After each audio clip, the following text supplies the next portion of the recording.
Doutor, muito prazer mais uma vez, seja bem-vindo ao Viver Bem. E vamos direto ao assunto que é muito polêmico. A prótese mamária, surgem muitas dúvidas, doutor. Em primeiro lugar, vamos saber como escolher a prótese certa, o tamanho certo.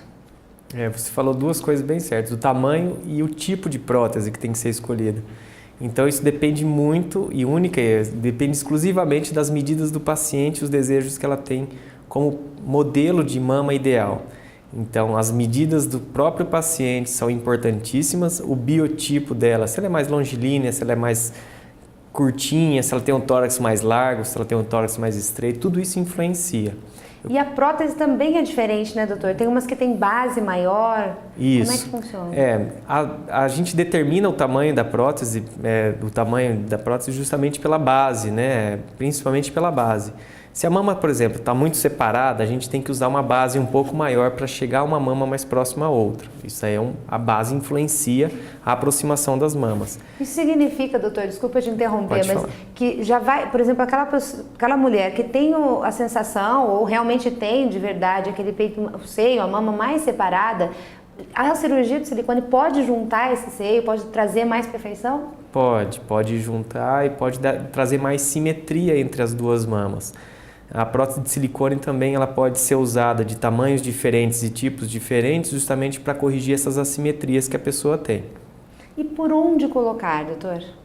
Nós temos várias opções aqui, né? Então, geralmente a gente coloca por baixo, pelo sulco inframamário ou pela dobrinha que tem embaixo da mama. Tá? Essa é a principal via de inserção. Algumas pacientes não querem a cicatriz no tórax e preferem deixar a mama completamente livre de cicatriz.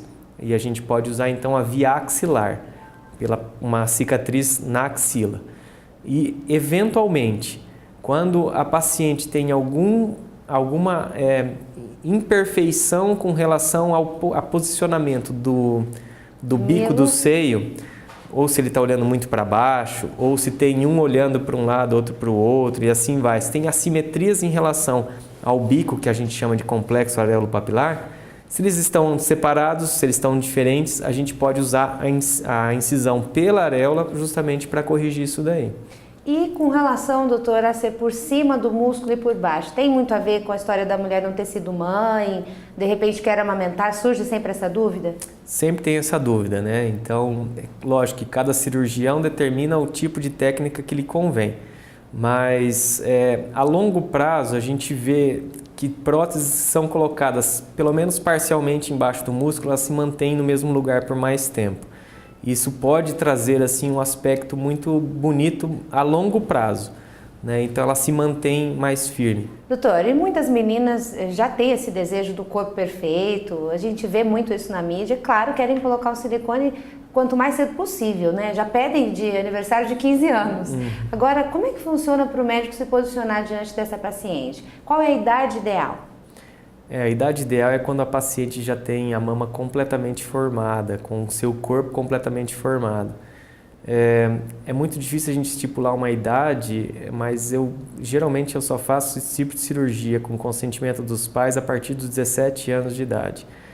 Antes dos 17 eu não recomendo colocar prótese de mama, primeiro porque a paciente do ponto de vista psicológico ela não está bem formada, ela não tem aquele conceito e muitas vezes ela está indo pela ideia das amigas, pelo impulso e pode até se arrepender no futuro, porque quanto mais jovem a paciente, mais ela quer um volume muito grande, que muitas vezes o médico, por não querer contrariar, acaba fazendo e depois lá no futuro é um arrependimento tanto para ela quanto para o médico.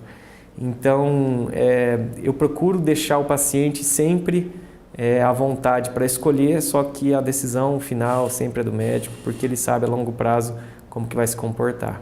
Doutor, e o pós-cirúrgico? A pessoa pode dirigir dali 15 dias, precisa trabalhar, vai poder colocar qualquer tipo de roupa? Quais são os cuidados? Os cuidados dependem principalmente do tipo de incisão que é feita, na verdade, onde que a prótese é colocada. Próteses colocadas acima do músculo têm uma recuperação mais rápida, próteses colocadas abaixo do músculo têm uma recuperação mais lenta, são um pouquinho mais dolorosas e demandam um cuidado um pouquinho melhor. Próteses lisas têm uma recuperação mais fácil e próteses texturizadas têm uma recuperação um pouco mais lenta, mas Basicamente, dentro de 15 dias a pessoa está livre para fazer qualquer tipo de atividade, desde que não seja esforço físico vigoroso, tipo de academia. Então, na academia, por exemplo, a partir de 15 dias, não. Mas um mês, por exemplo, ela já pode Um mês ela pode começar com pesos leves e desde que acompanhada com o seu personal ou então com o instrutor da academia, de forma a não forçar muito o peitoral. Muito obrigada, doutor, pelos esclarecimentos de hoje. Por nada.